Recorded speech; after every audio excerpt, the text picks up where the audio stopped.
તો વડોદરાની એસએસજી હોસ્પિટલના તબીબો પર હુમલાથી હવે ભારે આક્રોશ જોવા મળી રહ્યો છે।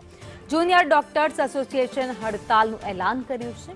તમામ નોન ઇમરજન્સી કામથી અળગા રહેશે, તો નોન ઇમરજન્સી સર્જરીનો પણ બહિષ્કાર કરવામાં આવ્યો। ગત રોજ કોલ્ડ રૂમમાં મૃતદેહ લેવા આવ્યા હતો પરિવાર। મૃતદેહ ડીકમ્પોઝ જોવા મળતા જ બબાલ થઈ હતી।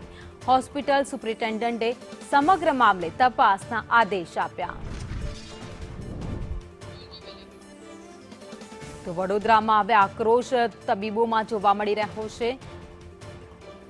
એક સ્વજનનું મોત થતાં જ પરિવાર મૃતદેહ લેવા હોસ્પિટલ આવ્યો હતો, પરંતુ બોડી ડીકમ્પોઝ હતું, જેના કારણે પરિવારે બબાલ કરી હતી ડોક્ટરો સાથે। આ બબાલ થતાં હવે તબીબ વિભાગમાં આક્રોશ જોવા મળી રહ્યો છે, જેના કારણે ડોક્ટર પર હુમલો થતાં જ હવે ડોક્ટરો નારાજ છે અને હડતાલનું શસ્ત્ર એમણે ઉગામ્યું છે। તમામ ઇમરજન્સી સિવાયની સુવિધાઓ છે તેનાથી અળગા રહેશે। વધુ અપડેટ સાથે સંવાદદાતા કૃણાલ શર્મા અમારી સાથે જોડાઈ ગયા છે। કૃણાલ, એસએસજી હોસ્પિટલમાં ફરી એકવાર ડોક્ટરો હવે વિરોધ પર ઉતરવાના છે। ડોક્ટરો પર વધતા હુમલાને કારણે આ નિર્ણય।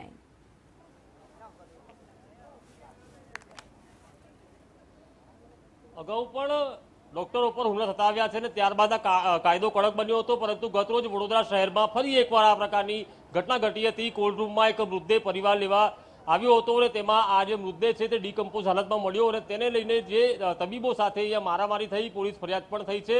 તે પરિવાર સામે અત્યારે કાર્યવાહી પણ ચાલી રહી છે, પરંતુ હવે એસએસજી હોસ્પિટલમાં અહીંયા સુરક્ષા વ્યવસ્થા સઘન કરવામાં આવે। સીસીટીવીની જે માંગ જે જૂની છે તેને લઈને હાલ અહીંયા હડતાળ છે। સીસીટીવી માટે અગાઉ પણ અહીંયા લગાવવા માટે સુરક્ષા મામલે જ્યારે એક આખા દેશભરમાં એક જુવાળ હતો ત્યારે પણ માંગ થઈ હતી, ત્યારબાદ શું પરિસ્થિતિ આવી અને હવે ફરી શું માંગણી?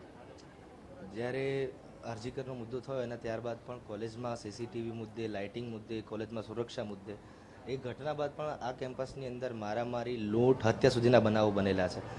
પાછલા 1-2 મહિનામાં ડૉક્ટરના વિરોધમાં હિંસાના માત્ર ગઈકાલે બન્યો એ જ કિસ્સો નહીં, એના અધિક પણ 2 થી 3 કિસ્સાઓ બનેલા છે। તો વખતો વખત રજૂઆત સરકારશ્રીને, સત્તાધીશોને કરે છતાં પણ વડોદરા મેડિકલ કોલેજની સુરક્ષાને વધારે પ્રબળ કરવાના કોઈ કઠણ પગલાં હજુ દેખાય નથી કે ભર લેવામાં આવેલ નથી।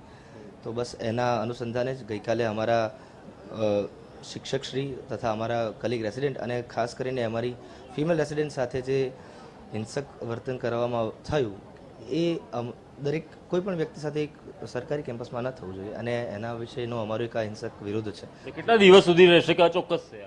હાલમાં અત્યારે અમે પ્રાથમિક અમારો અવાજ આગળ સુધી પહોંચે। આ હડતાલનું ભવિષ્ય શું છે હજુ અમે નિશ્ચિત કર્યું નથી, પણ ચોક્કસ અમે ચર્ચા વિચારણા અમારા સાહેબો સાથે અને અમારા વધારે ડૉક્ટરો સાથે કરી અને આ હડતાલના ભવિષ્ય વિશે નિર્ણય લઈશું। હાલ પરિવાર સામે તો કાર્યવાહી થઈ રહી છે, આ કેટલા દિવસ સુધી રહેશે, કાં તો શું માંગ છે કે જે પૂરી થયા બાદ જ આ હડતાળ? જે માંગ પૂરી નહીં થાય ત્યાં સુધી હડતાલ રહેશે। મુખ્ય માંગો કઈ છે? कमी तो बहुत है, क्योंकि अब 3 गेट है, 3 गेट पे कोई सिक्योरिटी नहीं रहता है, तो कौन आ रहा है कौन जा रहा है इसका तो खबर होनी चाहिए ना। पेशेंट का सगा है कि कौन है नहीं है, फ्रीली आ रहा है फ्रीली जा रहा है। एनसीओटी में कुछ थोड़ी सी बात होती है तो वहाँ 1000 एनसीओटी के अंदर से लेके बाहर बरामदा तक मतलब उतना रहता है जो कि लात पैर रखने का जगह नहीं रहता है। ये सब तो क्यों ऐसा है, ये सब होना चाहिए ना।